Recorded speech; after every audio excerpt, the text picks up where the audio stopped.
Hello everyone, it's me, Gino Goodlookin. Now I know I haven't made a video in a while, so this video may come as a shock to you.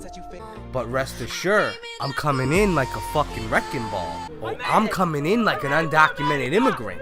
I'm coming in like a fucking goro.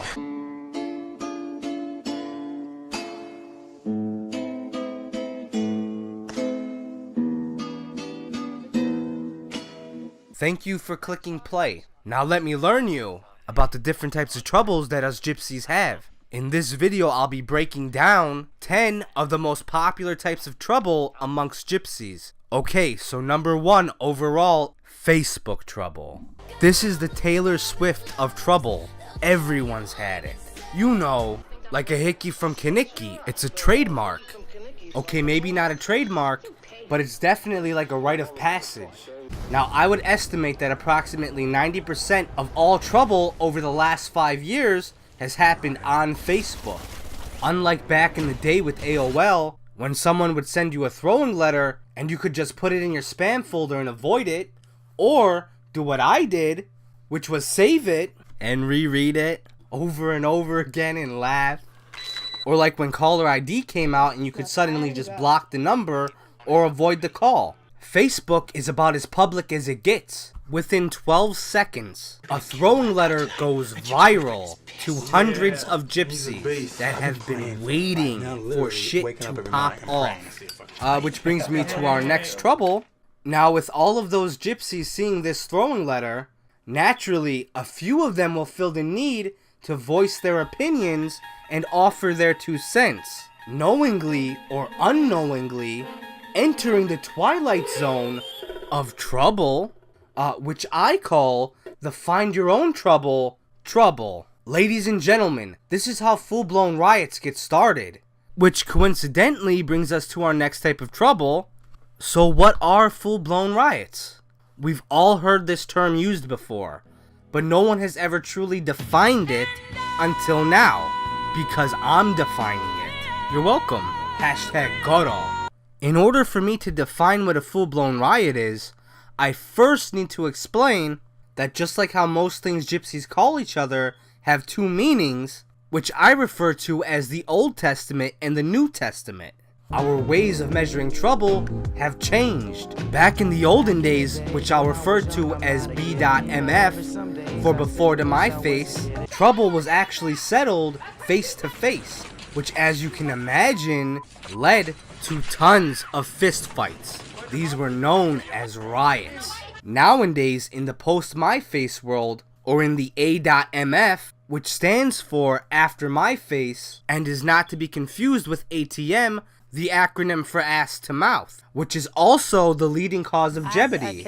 We see riots every day. At any given point, some gypsy somewhere is having trouble onto my face.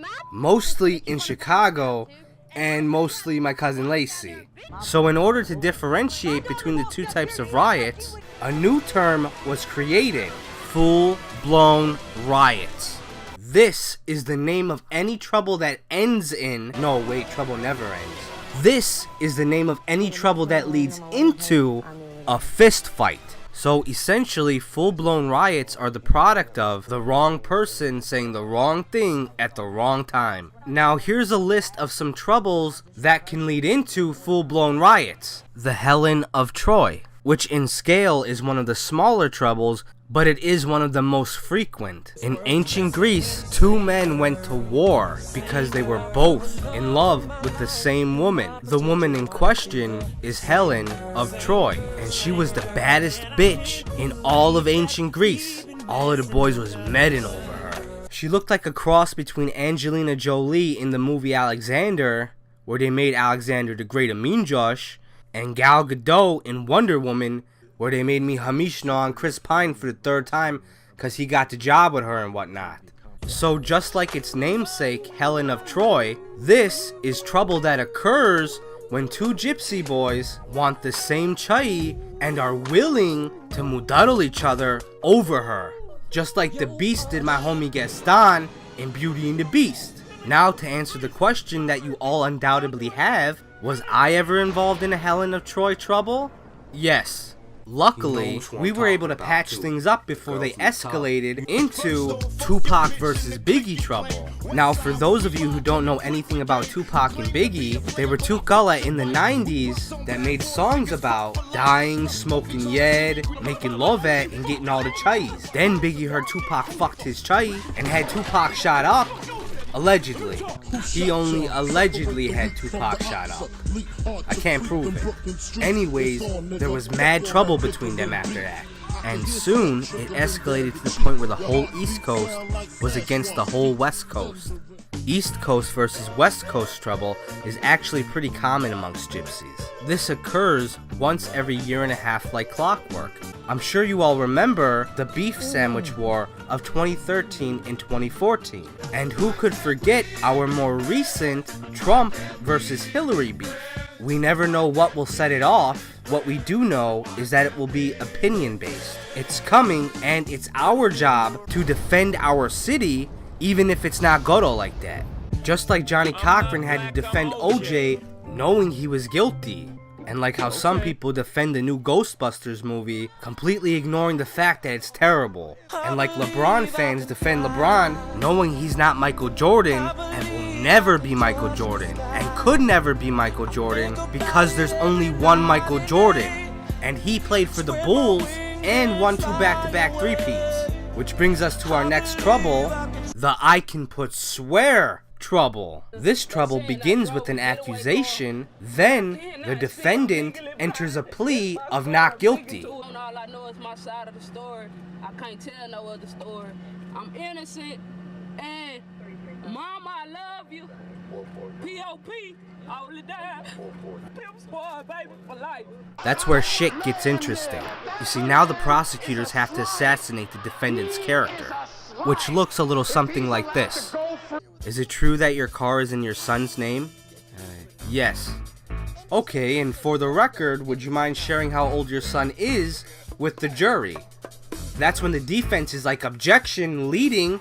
That's when the judge is like, I'll allow it. So now they gotta answer it. So now they gotta fess up, so they're like 16 months old. Then the prosecutor's like, I see you put down 1234 North Lincoln Avenue as your address. Is that correct?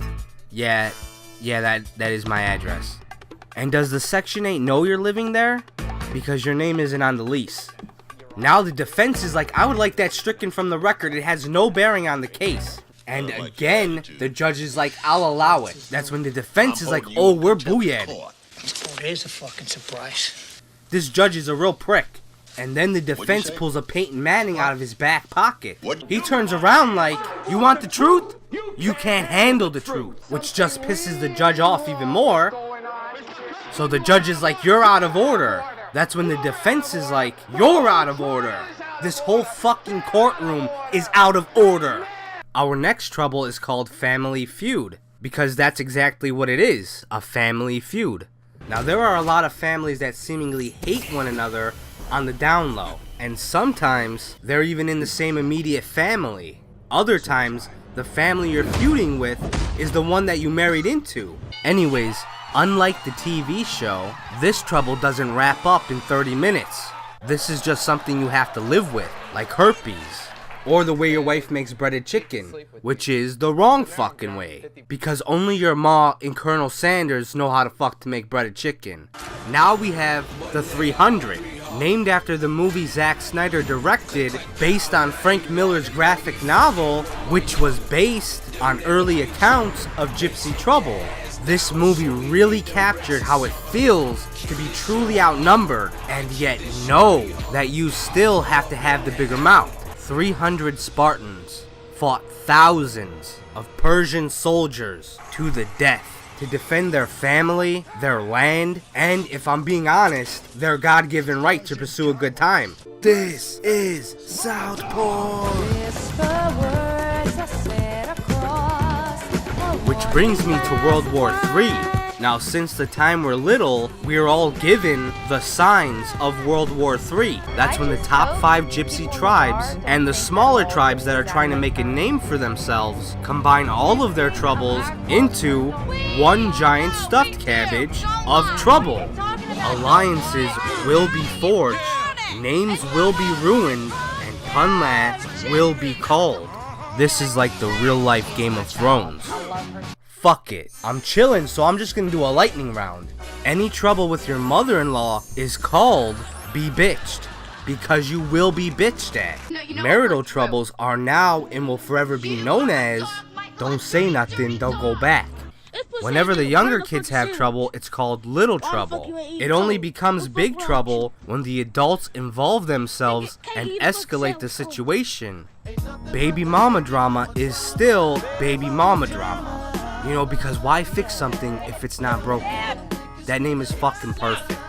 Now, trouble with your baby daddy, or as you call him, sperm donor, shall forever be known as my favorite Facebook post of all time.